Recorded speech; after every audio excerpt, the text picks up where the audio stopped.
వైవిధ్యానికి care of caves, variety ఈవెంట్లు, వినూత్నమైన థీమ్స్. పూర్తి వివరాలకు చదవండి రేపటి సాక్షి దినపత్రిక. చెప్పండి, తప్పు కాదు. ఇగో ఈ 100 రోజుల్లోనూ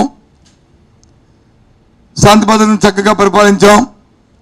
ఎక్కడ 30 హత్యలు జరిగాయని చెప్పని మరి ఆరోపిస్తుంది వైసీపీ పార్టీ. కానీ ఎక్కడ ఒక హత్య కూడా, రాజకీయ హత్య కూడా జరగలేదు. ఈ 100 రోజుల్లోనూ ఎక్కడ బాలికల మీద వచ్చే అత్యాచారాలు జరిగాయి, ఒక 50 అత్యాచారాలు జరిగాయని డేట్లతో సహా ఇస్తున్నారు. కానీ వాస్తవం కాదు. ఈ 100 రోజుల్లోనూ మేము ఇంతకు ముందు కంటే మధ్యాహ్న భోజన పథకంలో బ్రహ్మాండమైన భోజనం పెట్టాం. కానీ అది ప్రతిపక్ష పార్టీ లేదు, కలుసు ఆహారం పెట్టారని చెప్పని మరి ప్రజల్లో లేనిపోయిన రాయిస్తున్నారు. వాస్తవం కాదని చెప్పండి, జరిగే లేదు ప్రజల ముందు పెట్టండి. ప్రజల నాణ్యతలు ప్రజలు తెలుసుకుంటారు. లేదు మేము ఆరు హామీలు ఇచ్చాము. ఈ 6 హామీల్లోనూ మరి ఇవాళ ఒక్క హామీని ఇప్పటివరకు నెరవేర్చాం. మిగతా హామీలు వచ్చి తర్వాత నెరవేరుస్తాం. ఆర్థిక పరిస్థితులు వచ్చి బాగులేవు, 10 లక్షలు అప్పు చేసింది అని చెప్పారు కదా మీరు. 10 లక్షల కోట్లు అప్పు చేస్తే రేపు బడ్జెట్ పెట్టండి, బడ్జెట్ తెలుస్తాయి కదా వాస్తవాలు. నాకు తెలిసి ఏ రాష్ట్రము ఇప్పుడు వచ్చి అధికారం వచ్చిన తర్వాత 3 నెలలు అయిన తర్వాత బడ్జెట్ లేకుండా ఏ రాష్ట్రం లేదు. ఎందుకు పెట్టట్లేదు? పెట్టండి.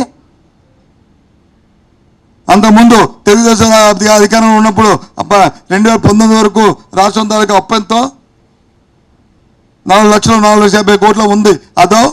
అది వాస్తవం కాదో? లేదు, ఈ ప్రభుత్వం వచ్చిన తర్వాత బిల్లులు అన్నీ కలిపి మొత్తం ఒక 8 లక్షల వరకు కూడా అప్పులు ఉన్నాయో లేదో? అది వాస్తవమో? ప్రతిపక్షం చెప్పినట్లు కాదు, మీరు చెప్తున్నట్లు 10 లక్షలు అప్పు ఉందో అది వాస్తవమో? ఏ విషయం తెలుస్తుంది? అయి పెట్టకంట ఎంతసేపు పాసికల్ మార్క్స్ చేసుకొని ఎవరి మీద బురద చల్లాలని అని చెప్పండి. ఎంతవరకు న్యాయం, ఎంతవరకు సంబంధించిన చెప్పండి. వాస్తవాలా కాదా? లేదు, నేను వచ్చి అమ్మఒడి వచ్చి ప్రతి పిల్లకి 15,000 రూపాయలు ఇస్తాను, కానీ ఆర్థిక పరిస్థితి బాగోలేవు, అందుకే దీని వచ్చి పోస్ట్పోన్ చేశాను, ఇప్పుడు కాదు ఇంకో 3 నెలలు పోస్ట్పోన్ చేశాను అని వాస్తవం ధైర్యంగా చెప్పండి. ఎప్పుడు ఇస్తారు చెప్పండి, తప్పే ఉంది. నువ్వు కొత్త పథకం అంటే ఎప్పుడు ఇచ్చుకో, పర్వాలే. పాత పథకం 15,000 రూపాయలు ప్రతి సంవత్సరం మనం జూలై నెలలో ఇచ్చుకున్న డబ్బుని ఇప్పుడు ఇవ్వలేదే. మన పిల్లల ఫీజు ఎలా కట్టుకుంటారు, తల్లులు పిల్లల్ని పోషణ ఎలా చేసుకుంటారు? ముందు 15,000 ఇచ్చి తర్వాత నువ్వు ఇస్తానన్నా ఆ పిల్లకి 15, ఆ పిల్లకి 15 తర్వాత ఇచ్చుకో, తప్పే ఉంది. యాడ్ చేసుకోండి. రైతులకు వచ్చి అకాల వర్షాలు వచ్చాయి, అధిక వర్షాలు వచ్చాయి, రైతులకు మదుపులు లేవు. ఇంతకుముందు ఇచ్చిన మరి రైతు భరోసా ఇంతకుముందు ఇచ్చారో ఇవ్వండి అందగల. తర్వాత మీరు ఇచ్చిన ఏదైతే యాడ్ చేస్తున్నారో యాడ్ చేసిన తర్వాత ఇచ్చుకోండి. వేడి నీళ్ళు చన్నీళ్ళు అయినా ఉంటాయి, అది చేయలేదు. సరే, మీ విధానం మీకు ఉంటుంది. ప్రజలు మిమ్మల్ని గెలిపించారు. ప్రజలు గెలిపించిన తర్వాత మీ విధానాలు మీ ఆలోచన ప్రకారం మీ ప్రభుత్వాలు మీకు నడుస్తాయి. ఓకే, ప్రజాస్వామ్యంలో అది ప్రక్రియ. ఓకే, ఇప్పుడు లేదు మా విధానం వచ్చి ఇవాళ ఇచ్చాం, మేము 4 సంవత్సరాలు పోయిన తర్వాత అవన్నీ మేము నెరవేరుస్తాం, అది మా విధానం. ఓకే, ఫైన్, చెప్పండి ప్రజలకి. దానికోసం డైవర్షన్ కోసం ఇవన్నీ ఎందుకండి? కాదు కదా. ఆ డైవర్షన్ చేయడం తప్పు కదా. లేదు, మొన్న అధిక వర్షాలు వచ్చాయి, అదే వర్షపాతం ఎక్కువగా నమోదైంది 2 బాబు, అది అయింది. దాంట్లో సుమారు దగ్గర అంకెల ప్రకారం కరెక్ట్ ఇంకా అంకెలు రావాలి. ప్రభుత్వ లెక్కల ప్రకారం 48, 58 చెప్తున్నారు. అందులో ఎంతమంది ప్రవాహంలో కొట్టుకుపోయారు, ఎంతమంది తిండి లేక 3 రోజులు భోజనం లేక ఆ వర్షాల్లో మునిగిపోయిన ఇంటిల్లో ఉండి చనిపోయారు, ఎంతమంది మందులు లేకుండా చనిపోయారు,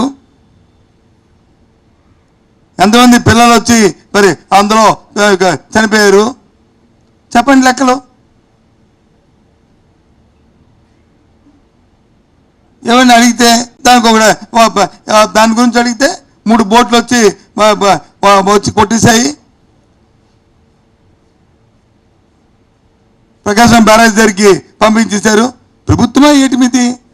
ప్రభుత్వం ఉన్నప్పుడు వచ్చి ఎవరు బోట్లు పంపించారు, ఎవరు బోట్ల, ఎవరు ఓనర్సా, ఎవరు నిజంగా అది ఇంటెన్సివ్ చేశారా, లేకపోతే అధికారులతో వచ్చి కొట్టుకుపోయా మీకు తెలియదా? వాస్తవం మీ మనస్సాకి తెలియదా? సాక్షాత్తు విజయవాడలో ఉన్న అమ్మవారి కనకమాలస్వామి గారికి తెలియదా? ఎందుకు ఇవన్నీ ఈ డైవర్షన్లు, ఈ కాని మాటలు చెప్పి? నాకు తెలిసి నేను రాజకీయాల్లో 30 సంవత్సరాలు పెట్టున్నాను. ప్రవాహాలు వచ్చి గండ్లు పడవ లేకపోతే ప్రజలు కొట్టుకుపోయే జనం వచ్చి చనిపోయారు, కానీ ఇక్కడ కానీ ప్రపంచంలో కానీ ప్రభుత్వ అసమర్థత వల్ల నీటిలో ఉండి తిండి దొరక్క, భోజనం దొరక్క, పాలు లేక, నీళ్ళు లేక మునిగి 3 రోజుల్లో చనిపోయిన పరిస్థితులు దేశంలో ఎక్కడ జరగలే. దానికి చెప్తే జరిగితే ఎక్కడ ఇన్సిడెంట్ చెప్పండి, ఒక ఇన్సిడెంట్. అది ఎక్కడ? ఏజెన్సీ ప్రాంతంలో మన పాడేరు లేకపోతే అరకు ఏజెన్సీ ప్రాంతంలో ఉన్న ప్రాంతాలు కాదు, రాష్ట్రం నడిబొట్టున ఒక ప్లెయిన్ ఏరియాలో. ఇది ఏంటిది? ఇది దాని మీద సమాధానం లేదు, దాని మీద వచ్చి డిస్కషన్ లేదు. ఎంతసేపు వాళ్ళ మీద వీళ్ళ మీద చేయడమే.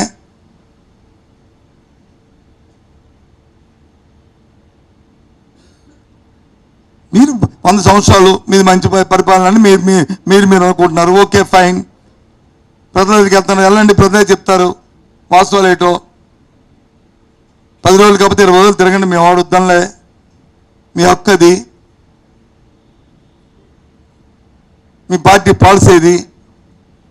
కానీ ఈ భగవంతుని ఎందుకు భయం మధ్య తీసుకొస్తారు?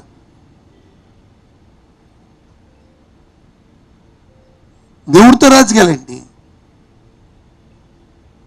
మరి వాళ్ళు మీ యువ గారు చెప్పారు కదా, ఈయన మేము వాడలేదని, మరి దాని సమాధానం ఏంటి? అందుకు దయచేసి ఈ క్షణం నుంచి నా హంబుల్ రిక్వెస్ట్, మా ప్రజాప్రతినిధులు అందరి తరపున, ఎంత చెప్పాను, మా అందరి తరపున మేము రిక్వెస్ట్ చేస్తున్నాం, దీని మీద చర్చోపాదులు మరొద్దు. వాస్తవాలు ప్రజలకు తెలియాలి. నేను రోజు ఇప్పుడు ఎక్కడో చూశాను నేను.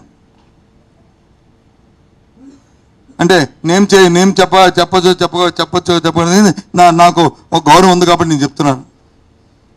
ఐవారి కృష్ణ ఒక బ్రాహ్మణ సమాజం చెందిన వ్యక్తి, ఈ రాష్ట్రంలో ఒక చీఫ్ సెక్రటరీ చేసిన వ్యక్తి, టీడీడీకి ఈవో చేసిన వ్యక్తి, ఆయన మాట చెప్పాడు. ఇలాంటివి జరిగి ఉండవని నేను అనుకుంటున్నాను. ఒకవేళ జరిగి ఉంటే మాత్రం ఇది చాలా అపచారం. ఎవరిని కూడా ఉపేక్షించడానికి వీల్లేదు. దాని మీద చర్య తీసుకోవాల్సిందే. ఒకవేళ జరగకపోతే అత్యుత్తమైన వ్యక్తి దీన్ని ఆపాదించారు కాబట్టి ఆయనకి రాష్ట్ర ప్రజలందరికీ క్షమాపణ చెప్పవలసిందే అని చెప్పారు. దాన్ని కట్టుబడి ఉన్నాను. నేను కూడా డిమాండ్ చేస్తాను. తీసుకుని చర్య XYZ ఎవరైనా తప్పు జరిగితే నిరూపించుకుంటే, లేనప్పుడు సాక్షాత్తు ఎవరైతే రాజకీయాలకు దేవుణ్ణి ఉపయోగించుకున్నారో ఈ రాష్ట్ర ప్రజల మనోభావాలకి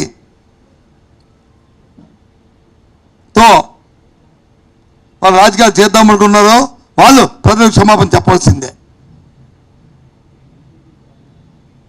దయచేసి కూటమిలో ఉన్న ఒక పార్టీ మీ మతాలు, నా దేవుళ్ళు అని ప్రధానంగా చెప్పుకుంటున్న పార్టీ దయచేసి దృష్టి పెట్టండి. మీరు కూడా రాజకీయ పరంగా ఆలోచన చేయకండి, కనీసం మీరైనా సరే.